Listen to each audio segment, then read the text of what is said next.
A good overlay district should include these following elements: a purpose statement, a geographical area definition, any and all special development standards, procedures for application of different than standard processes, standards for review and approval, and finally, plan approval and appeals process.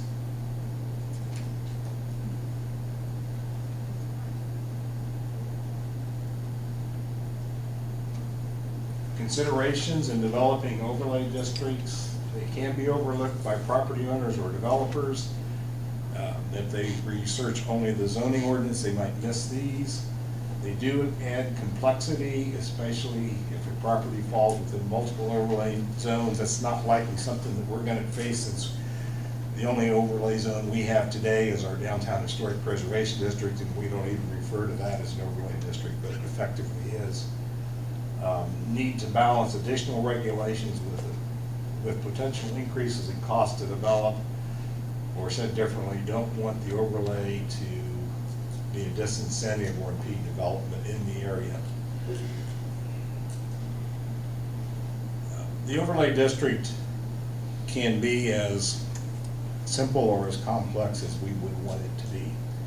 We could add a very limited amount of additional regulation, or we could add a lot of additional regulation, and that's a part of the process of figuring out what would work correctly for us. Things that can be considered in an overlay district are landscaping elements, and you can see 1 through 4 here is a range from minimal screening plantings all the way up to landscape berms and walls. It could be median treatment, again, a minimal treatment where the median in this particular example is just grassed all the way up to having lighting and plantings in the middle of the median or anything in between. And lighting applications, now of course we have included street lighting with our Veterans Way project, so there's lighting there already. Although this might also be applied to individual development lighting if we so desire. And then access control is another opportunity. We have a good situation in this particular corridor because we provided a limited number of access points or curb cuts, and we want to be as faithful to those as we reasonably and practically can be. So this is the scope of services that was proposed to the Plan Commission. The project initiation analysis would consist of a kickoff meeting. They would review the TIF district redevelopment plans. They would review existing zoning ordinances.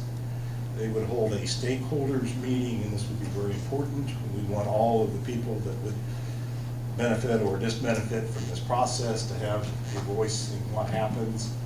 And then they would produce a summary memorandum.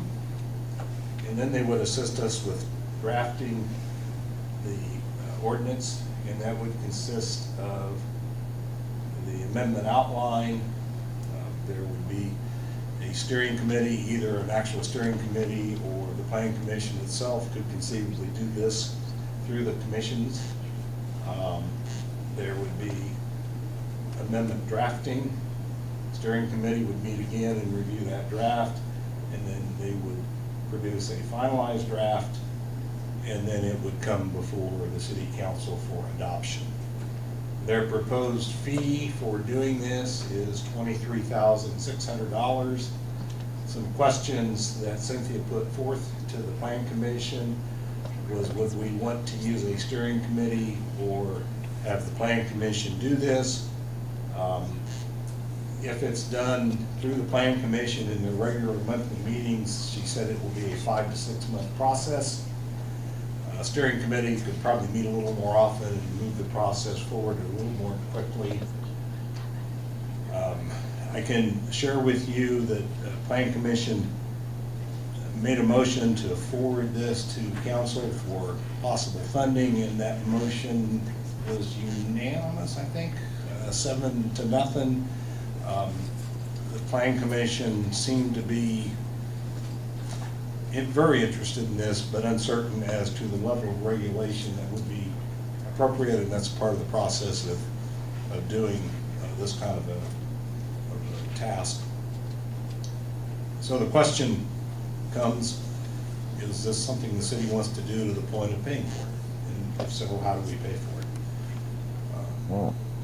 I can share with you that there's been some informal discussions with the Redevelopment Commission as to whether or not they have funds and the ability to pay for it and an interest in doing so. Without speaking for the Redevelopment Commission, I would say that there was favorable discussion, and I think a concern shared by both the Redevelopment Commission members that I've spoken with and the Planning Commission, that we do want to be attentive to getting the best development we can and get the best return on investment along this corridor. Kevin, anything you care to add? Well summarized it. I mean, we have a lot of land out there that's needs to be developed. It's B3, it's B2, it's R4, R3, R2.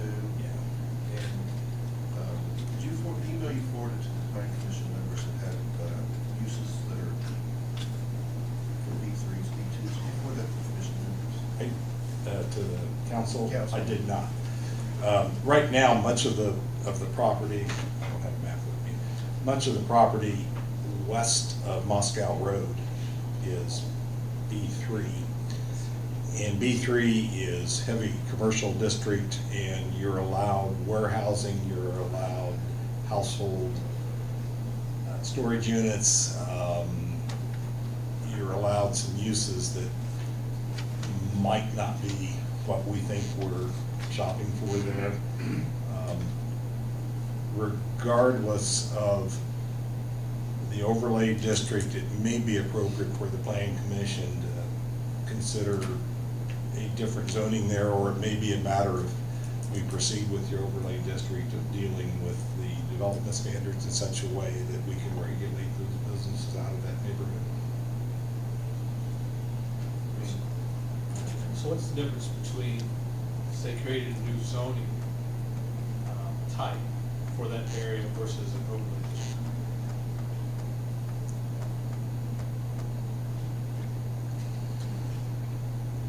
We do not currently have a zoning district that I think would do what we're looking for here, so it would need to be a complete new district. The idea of the overlay district is that it's geographically specific to this area. So whatever additional standards are applied would only apply in the area defined in that district. Does I don't think I the answered the base question. zoning have to be the same across the overlay district? No. And that's one of the points, is you try and get a consistent application. I don't even know what would I write, quality of development maybe? So really the overlay district is building standards, right? It can be building standards, it could be architectural treatment, it could be landscaping, it could have signage, you could have different signage standards, different Is it a lighting. use standard though? No. Well, A use. You could make it that way. I think You you could probably prohibit certain uses that may be allowed in that district. So if it's a B3, you could prohibit some B3 uses in that overlay district. And that could allow you to cater, say I want to have this type of business in these areas, so I cater that area to those businesses. I think And- that's important, because you don't want a big warehouse where you want a bunch of retailers, you just drive retailers away. Or Exactly. Joe's Bar Shack, which is just a run-down pole barn, but, so yeah, I think that's important. And there probably is some urgency to this if we want to proceed with it. We've got vacant ground out there. We've seen some discussion of possible development, no concrete proposals yet. But really probably need to be ahead of development in this case. And it is gonna take us 2, 3 months at the very least, and 5 or 6 months on the outside to get such an ordinance in place if we do it. So I feel like I'm trying to stampede, and I don't need to do that, but I wanna, y'all understand. The overlay district, is that something that would, be a very good asset for structure point as far as them helping us with marketing? Is this something that they, While the overlay think district, might be helpful to them?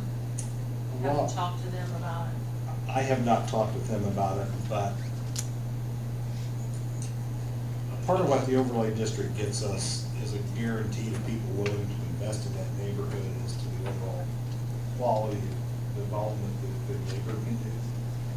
So people willing to invest can have great comfort that something crappy will come in next door to them. And I think, to answer your question about how I think that does lend itself to that. Well, I think, to me, I think it would be crucial for them to have this information going into marketing, because you're gonna have to market it to certain people, if you're gonna set guidelines for what you want to be there. I think at this point, we don't know, assuming we want to do this, I don't think we know what level of control that we're looking for. As part of the process of working through doing it and the stakeholders meetings and those sorts of things to find out what is appropriate for Greensburg. Well, And I'll take, and Ron and I'll take, we'll contact the structure point and let them know what we're thinking, because what they're, how they're perceiving marketing, so they're included in it. Darryl, tip for, what was the tip for stop sign?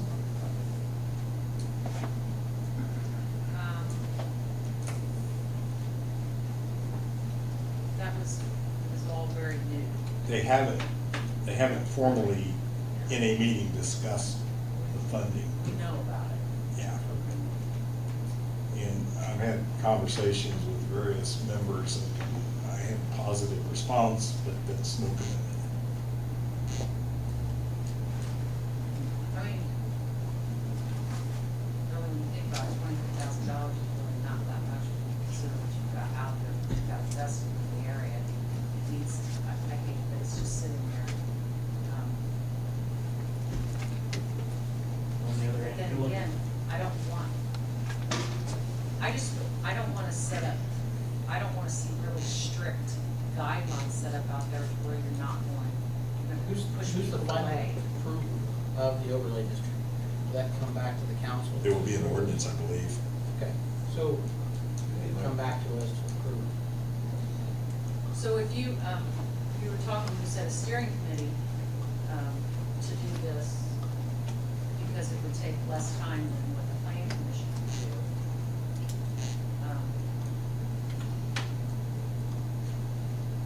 What types of people would you, I mean, it's kind of hard to get volunteers to do anything, so, where are you gonna find people for the steering committee?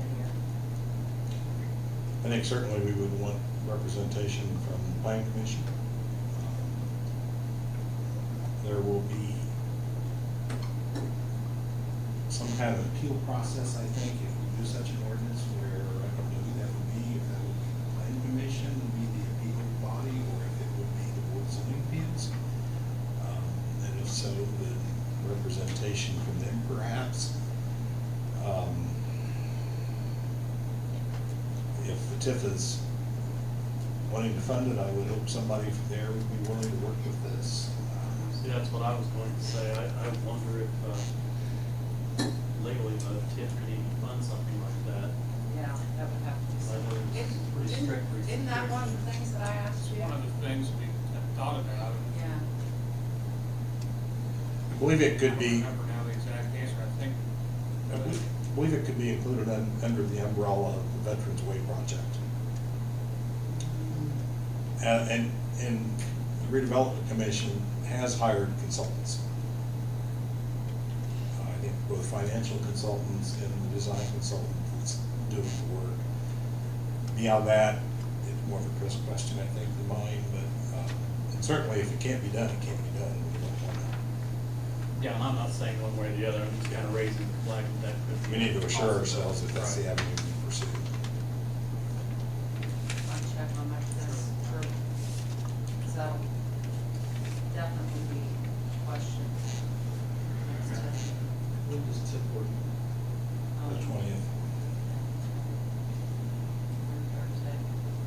Can we make a recommendation, maybe to ask the TIF board to look at funding this, whether they're able to, or if they can, and then if they can or choose not to, then we rediscuss it, or we discuss it at our next monthly meeting. You're having a special meeting on the 24th. Yeah, I guess it'll be after that, we can discuss it then. I feel like I'm pushing, and I really don't mean to, but you get a development coming in. It's rather be ahead of this than not, if at all possible.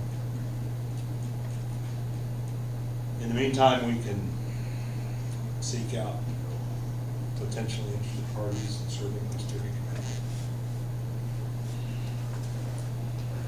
Who would appoint these steering committee?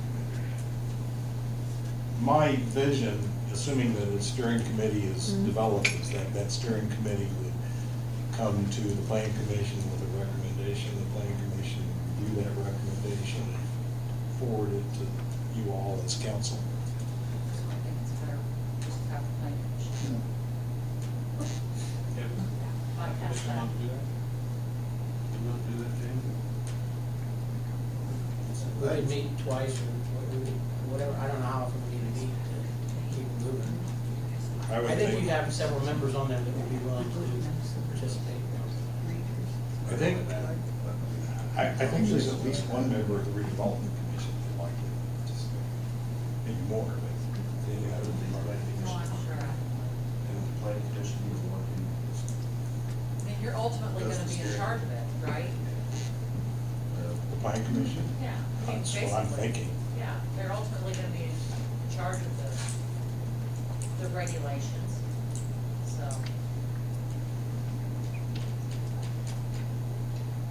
That's my vote. You know, the main thing, we just want to bring it up to see if council think we need to proceed with, so, I think I'm getting positive, so it's something we should look into.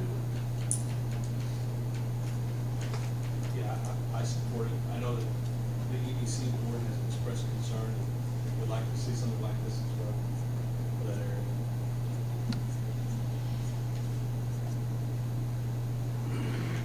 Are there edit monies available if TIF board can't or won't pay for it? Yes. It's my feel that it's not about won't with the redevelopment commission, it's more can.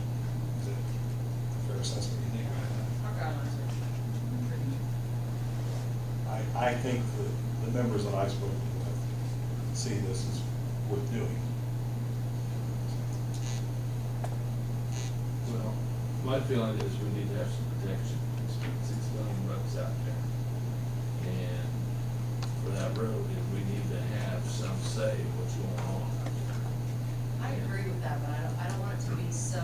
Right, and I agree with you, not so stiff, but let's Yeah. make sure that we don't have like, Darren, talking about the pole barns and stuff. We don't need that. Right. Or at least that wasn't the vision I was thinking for this place. That was the vision of anybody. Right. So We need good development if for no other reason, so there's tax base to pay Right. the development commission for the money that's being spent. Right. Can I make a motion? Sure. I would move that the council approve the project with funding from edit in the event that TIF cannot fund the work.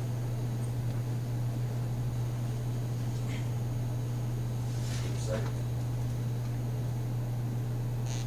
Are you okay with that? Coming out of that?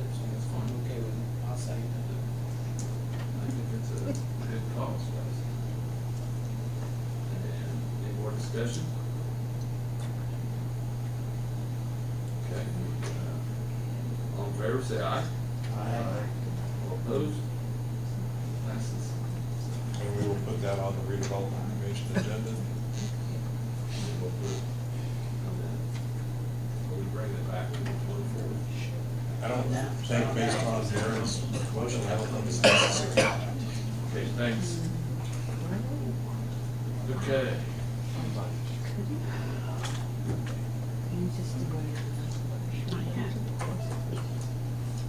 Okay. This is first reading ordinance 2016-24 rezoning of TLC. East Street Transitional Living Center is on the properties that are labeled here as R4. And you may remember, those of you that were here a year ago, this property had belonged to the Archdiocese, and it was rezoned to R4 for purposes of the Transitional Living Center and to allow for multiple residents to live here. This property down here was formerly the paint store. That is now owned by the TLC also. They have a training facility here in the bottom front of the old paint store, and they have 2 apartments upstairs, one of which has been there for some time, and one of which was recently remodeled.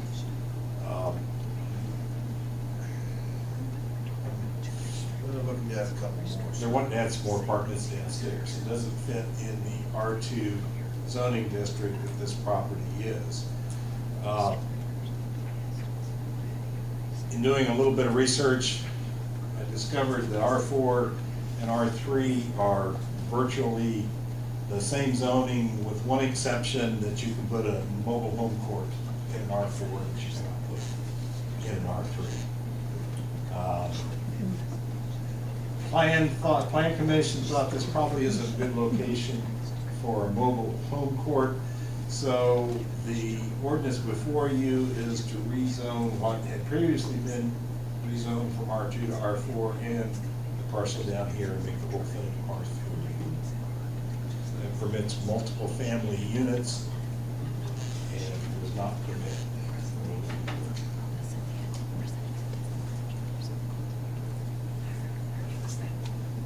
I'll make a motion that we pass ordinance 2016-24 on first reading. Second. Discussion. All in favor, say aye. Aye. Opposed? Passes. Just a second. No, is this one I can make a motion on to suspend the rules and maybe do a second reading, there's no fees, there's no penalties associated with it? Well, I'd like to make a motion to suspend the rules and maybe do a second reading on ordinance 2016-24.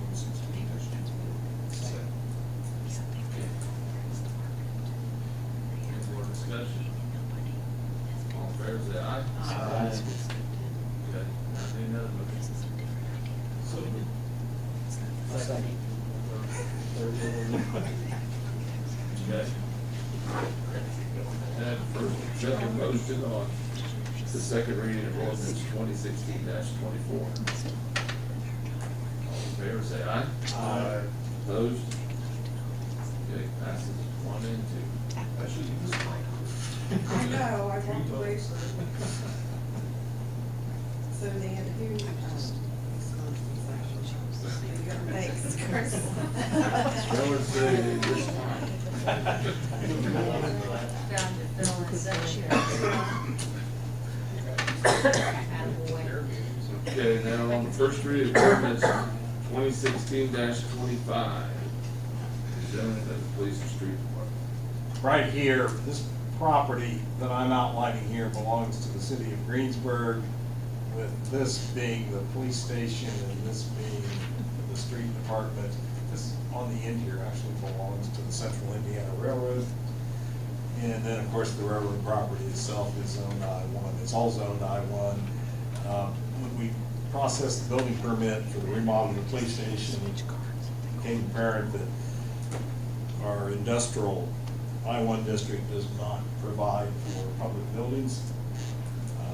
B1 does permit public buildings, and since we have all the B1 to the north, it seemed logical that if we were to rezone this half a block to B1, it matches with what's to the north and provides for the street department and the police station and the new fire station. So in some ways, this seems to me like a bit of housekeeping, just cleaning up the whole situation. Council did hear this and, I can never remember the term, they forwarded it with a positive recommendation that was unanimous. 7-0. Move to approve. And a second? Second. Any more discussion? All in favor, say aye. Aye. Opposed? Passed. First reading. Make a motion to suspend the rules. I'll second. Yeah. Okay. We had a motion to suspend the rules. Any questions? All in favor, say aye. Aye. Opposed? So passed. Okay. Make a motion to pass 2016-25 on second reading. Okay. Have a second? I'll second. Second. Questions? All in favor, say aye. Aye. Opposed? So passed. First and second.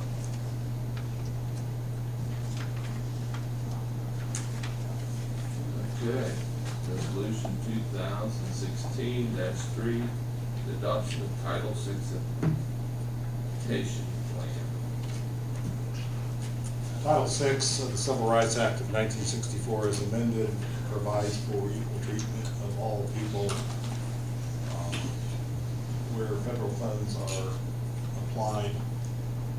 So this is an issue in the last few years has become a point of emphasis by the Federal Highway Administration through Indiana Department of Transportation, and more recently having the implementation plan has become a major issue with them.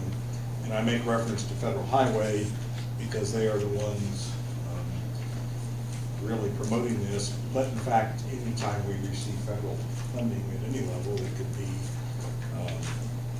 Department of Homeland Security funds for the police or fire department. It could be some of the loan funds for our utilities if they are to comply with these requirements.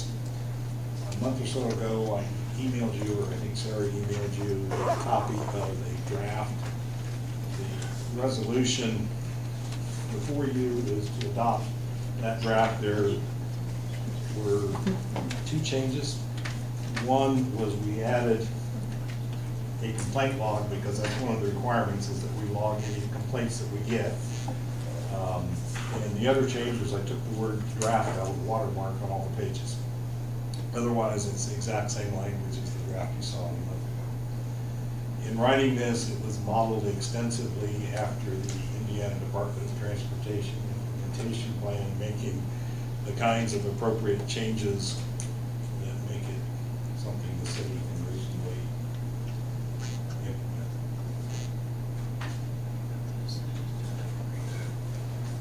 Questions? Motion on the resolution of 2016-3, the adoption of the Title VI. Second. Second. Thank you. Any more questions for Ron on that? All in favor, say aye. Any opposed? Our first act under our implementation plan, one of the things that we have agreed to do is provide anonymous public involvement surveys. And what I'm going to do is lay these there at the table by the door and ask that the presider of all meetings of the city invite the public to fill out a survey form, and we will start to amass that data and try and track the characteristics of our participants from the community. There's going to be a training program as we get it developed, but this is the beginning. So Is that something like we put online?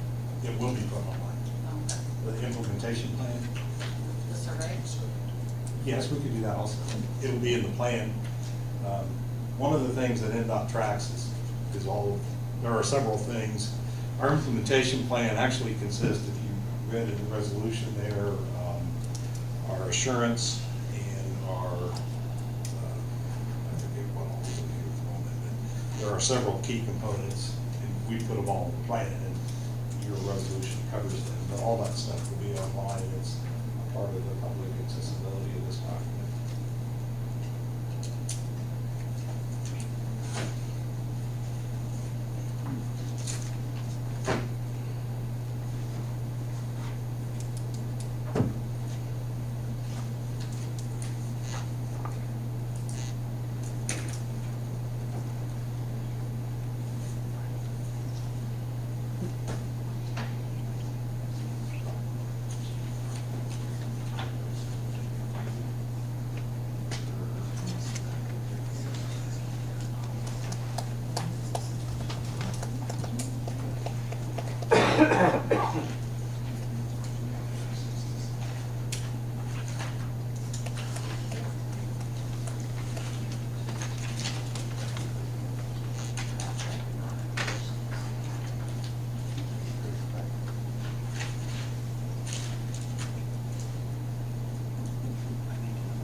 Okay, next on the list is Chief Bridges, resolution 2016-5, transfer of funds for police salaries.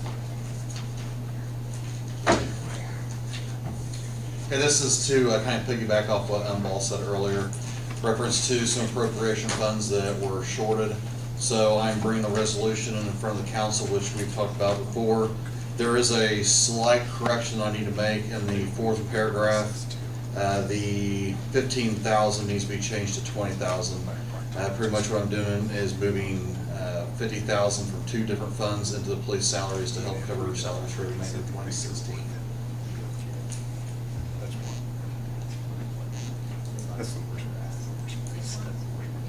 The resolve section. Yes.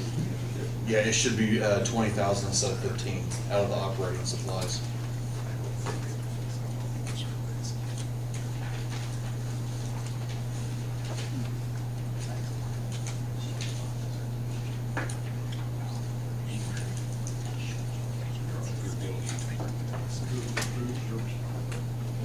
Need a second? Second. Question? All in favor, say aye. Aye. Opposed?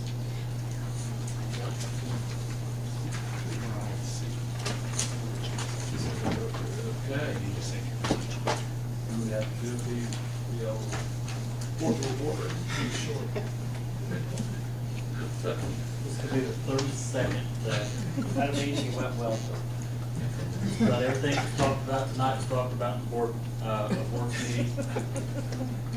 And Wendy Blake came to Board of Works and discussed, they are applying for a grant. And they're working with the Art Council, the Historical Society, put up murals and decorate trash cans throughout the city. Jeff Smith came for renewal sign for 4 pre-treatment permits. Chief Bridges, received approval to hire or to reach out and offer the position of a police officer to a gentleman we'd already had interviewed. We approved the purchase of 2 Dodge Chargers. We agreed that Mark could throw away 2 chainsaws. Actually, it requires you to throw them over Over the fence. You gotta throw them over the fence. That was the motion, throw over the fence. I don't remember yielding my time to anyone. You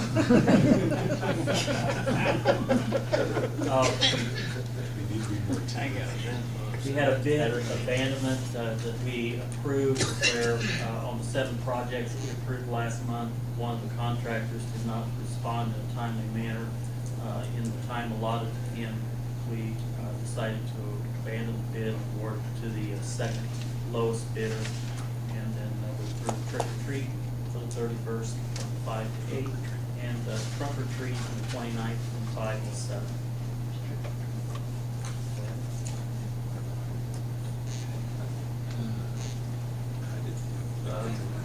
5K. YMCA 5K, you talk about. Hospital 5K. Yeah.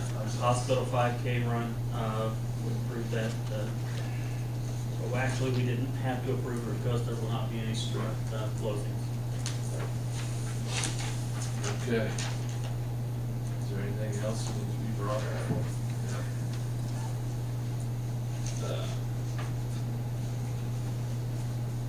Not hearing anything, we need a motion. Got a second?